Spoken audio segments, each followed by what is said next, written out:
And I went through many as a kid.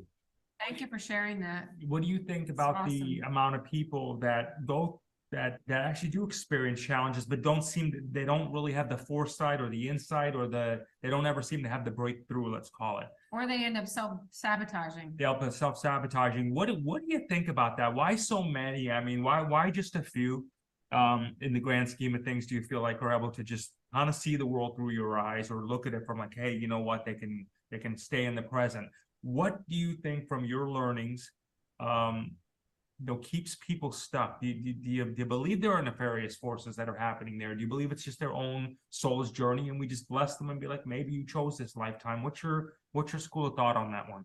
You know, I think inside of us, we all have power. Inside of us, there is infinite potential. There is infinite power of the divine. It is what we are. It is our true essence. The challenge is often, because of conditioning, which we can get into, we have forgotten who we are. We have forgotten what we are. We have forgotten the force and the power inside of us. And I feel as though that life and the challenges of life and the limitations of life and the intensity of life and even the darkness of life is not sent to limit us. It's sent to force us to access the power inside of us. And I think there's a few reasons, because here is the truth. Yes, we are infinite, and yes, we can potentially create whatever, potentially. The challenge is, here's the truth. Most of us will never fulfill our potential in this lifetime. Most of us, and this is the truth, most of us will not fulfill a potential in this lifetime. For several reasons, which we can get into. We're not willing to do the work. We're not really willing to face what we need to face. We're not truly committed to doing the work, doing what is needed to break through. Because there is a gravity that we need to break through in order to truly transform and heal. See, as children, when we're born free. A child is free. We're in touch with the divine essence. A child will jump on a table naked and sing. Doesn't care if I don't sing like Celine Dion or Bruno Mars. We're just pure beingness. Just shout. No fear. We're not like, oh, when I look like this on Instagram, maybe I'm not lovable. We're just being. We were all in touch with that pure essence, fully free at one point in our lives.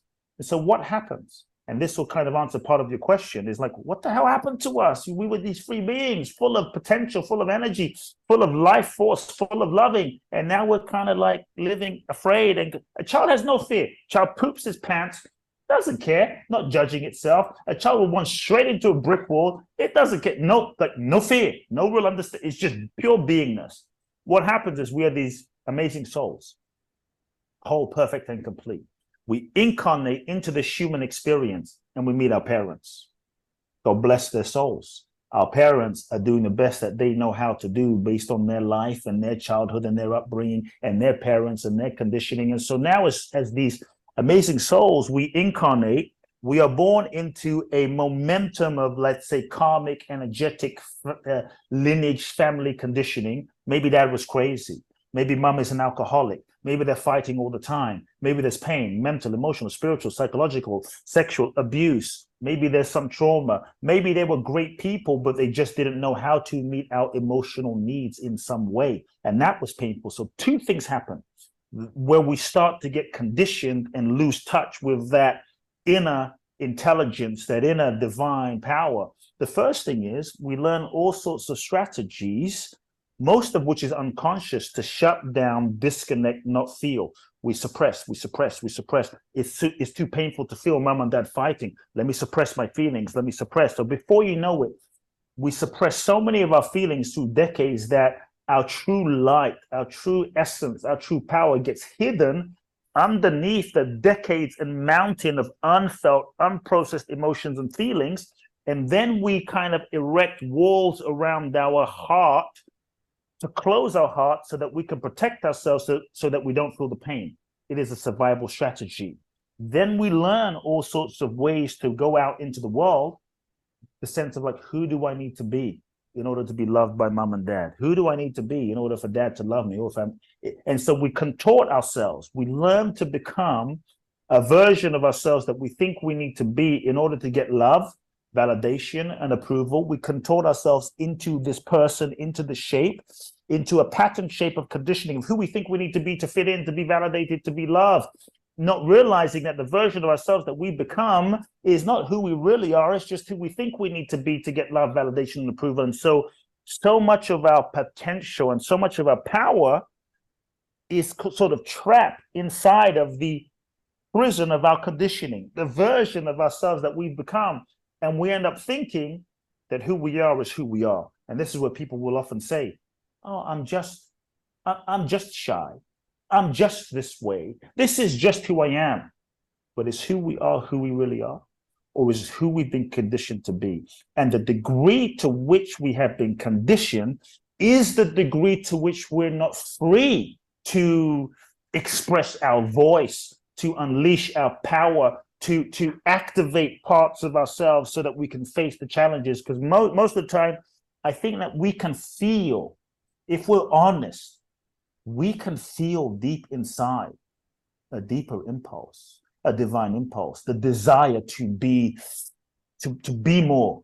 That's why I think we are, as human beings, as a species, we're obsessed with like Michael Jordan, the greats, Muhammad Ali, the great Bruce Lee, Jesus, Buddha, Mandela, Oprah, those that are transcending limitations and possibility because they represent the part of us that we are seeking to kind of, that's kind of dormant inside of us. So when we see them, they remind us of that aspect of ourselves that we may have forgotten. And so I think so many of us, we feel this innate potential to love, to be more, but it's kind of trapped inside of the prison of our pattern layers of conditioning. And so we have to be willing to acknowledge that we're conditioned.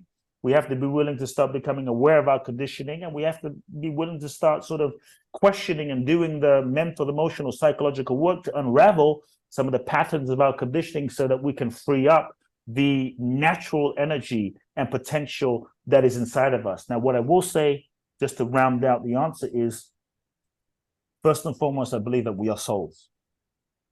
We are souls that incarnate into this human experience. We incarnate into this human experience in order to learn, in order to grow, in order to evolve. And as souls, to me, life is like a university for our soul's evolution. And we all have our unique curriculum, unique learning in this lifetime. And our parents, in every experience, whether it's a difficulty, whether it's a challenge, whether it's a relationship, whether it's a dark night of this, whether it's heartbreak, every experience is part of the curriculum for our soul's evolution. And I think the purpose of life is not just to be happy, even though that's great, and go on nice vacations, even though that's great. The purpose of life is evolution. And if we understand that, we change and shift our relationship with life. We change and shift our relationship with challenges and experiences.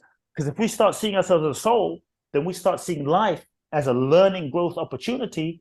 Then we can embrace our challenges as a evolutionary gift. And rather than resisting challenges and feeling like a victim to challenges and being disempowered, we can start asking ourselves, what is my soul seeking to learn from this experience? Why did my soul attract this experience? And how can I grow from this experience? And when we learn what we need to learn, where we are with who we're with in that challenge and experience, that's when we graduate to the next level to attract something different. So I think we have to start seeing it differently.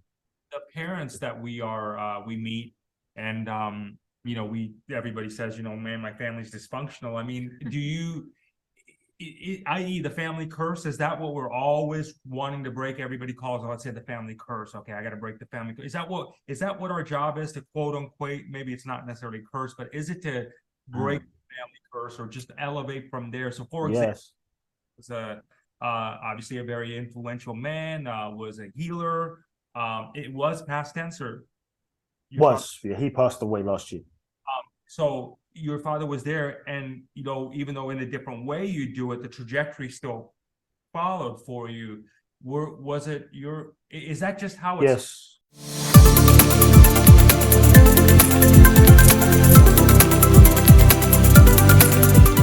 So the beautiful thing with ASEA is that they figure out how to make the same molecules that the mitochondria were already kicking out in the body, but have been doing less of.